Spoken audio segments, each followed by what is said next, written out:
ವಿದ್ಯಾರ್ಥಿಗಳಿಗೆ ಚಾನಲ್ಗೆ ಸ್ವಾಗತ. ಈಗ ನೋಡಿ, ನಿಮ್ಮ PUC ಫಸ್ಟ್ ಇಯರ್ ಮತ್ತು ಸೆಕೆಂಡ್ ಇಯರ್ ವಿದ್ಯಾರ್ಥಿಗಳಿಗೆ ಅಸೈನ್ಮೆಂಟ್ ಬರೀಲಿಕ್ಕೆ ಕೊಟ್ಟಿದ್ದಾರೆ. ಇಲ್ಲಿ ಒಬ್ಬ ವಿದ್ಯಾರ್ಥಿ ಅಸೈನ್ಮೆಂಟನ್ನು ಬರೆದು ಈ ರೀತಿ ಕೊಟ್ಟಿದ್ದಾರೆ. ಈ ಅಸೈನ್ಮೆಂಟನ್ನು ಯಾವ ರೀತಿ ಬರೀಬೇಕು ಅನ್ನೋದನ್ನು ನೀವು ನೋಡ್ಬೋದು.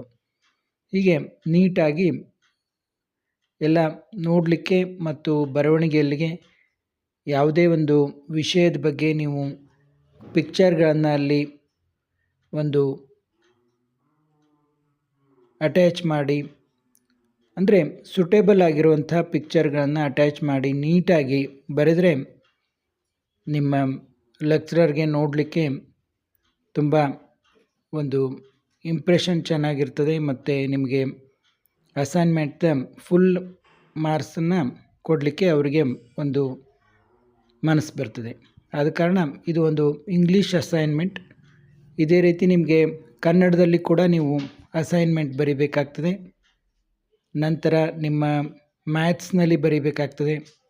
ಹೀಗೆ ವಿವಿಧ ವಿಷಯಗಳಲ್ಲಿ ನೀವು ಅಸೈನ್ಮೆಂಟ್ಗಳನ್ನು ಬರೀಬೇಕಾಗ್ತದೆ.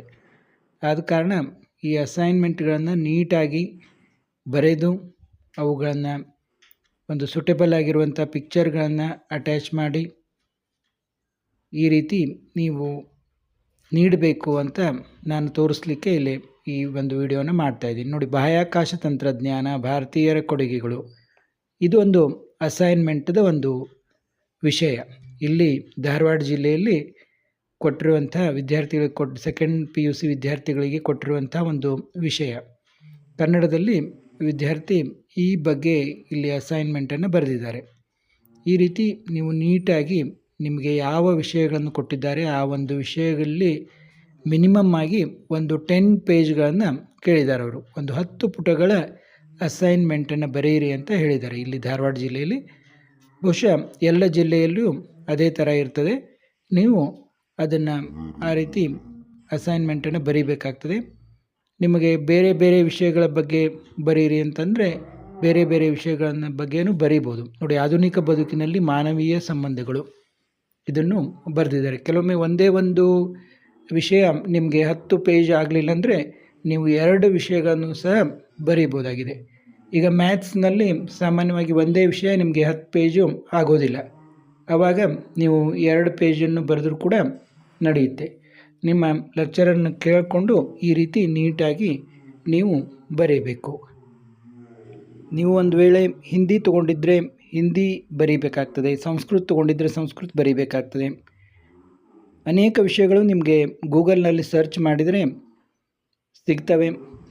ಸರ್ಚ್ ಮಾಡಿ ಸರಿಯಾದ ವಿಷಯಗಳನ್ನು ನೋಡಿ ಅವುಗಳನ್ನು ಕೂಡಿಸಿ ನೀವು ನೀಟಾಗಿ ಈ ರೀತಿ ಅಸೈನ್ಮೆಂಟನ್ನು ಬರೀಬೇಕು. ನೋಡಿ, ಇದೊಂದು ಮ್ಯಾಥ್ಸ್ ಅಸೈನ್ಮೆಂಟು. ಯಾರು ಸೈನ್ಸ್ ವಿದ್ಯಾರ್ಥಿಗಳಿದ್ದಾರಲ್ಲ ಅವರಿಗೆ ಇದು ಅನುಕೂಲ ಆಗ್ತದೆ. ಆದ ಕಾರಣ ಇಲ್ಲಿ ಯಾವ ರೀತಿ ಬರೆದಿದ್ದಾರೆ ಅಂತ ನಿಮಗೆ ತೋರಿಸ್ತಾ ಇದ್ದೀನಿ. ಇನ್ನೂ ಕೆಲವು ಕಾಲೇಜುಗಳಲ್ಲಿ ಅಸೈನ್ಮೆಂಟನ್ನು ವಿದ್ಯಾರ್ಥಿಗಳು ಬರೀತಾ ಇಲ್ಲ. ಕೆಲವೊಂದು ಕಾಲೇಜುಗಳಲ್ಲಿ ಬರೆದು ಈಗಾಗಲೇ ಸಬ್ಮಿಟ್ ಮಾಡಿದ್ದಾರೆ. ಕೆಲವೊಂದು ಕಾಲೇಜುಗಳಲ್ಲಿ ಈಗ ಮಾಡ್ತಾ ಇದ್ದಾರೆ. ಆದ ಕಾರಣ ಈ ಒಂದು ಅಸೈನ್ಮೆಂಟನ್ನು ನಿಮಗೆ ತೋರಿಸಿದರೆ ಅನುಕೂಲ ಆಗ್ತದೆ ಅಂತ ನಾನಿಲ್ಲಿ ತೋರಿಸ್ತೀನಿ. ನೋಡಿ, ಇಲ್ಲಿ application of derivatives in physics ಅಂತ ಫಿಸಿಕ್ಸ್ನಲ್ಲಿ ಅಸೈನ್ಮೆಂಟನ್ನು ಬರೆದಿದ್ದಾರೆ. ವಿದ್ಯಾರ್ಥಿಗಳಿಗೆ, ವಿಜ್ಞಾನದ ವಿದ್ಯಾರ್ಥಿಗಳಿಗೆ ಇದು ಉಪಯುಕ್ತ ಆಗ್ತದೆ. ನೋಡಿ, ಈ ರೀತಿ ನೀಟಾಗಿ ಬರೀಬೇಕು ನೀವು.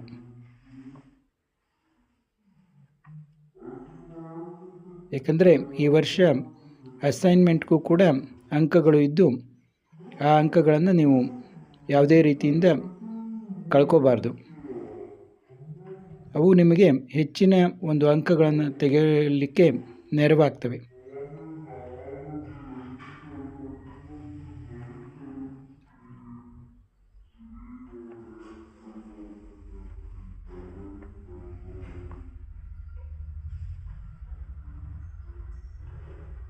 ಮತ್ತು ಮುಂದಿನ ವಿಡಿಯೋದಲ್ಲಿ ವಿವಿಧ ವಿಷಯಗಳೊಂದಿಗೆ ಭೇಟಿಯಾಗೋಣ.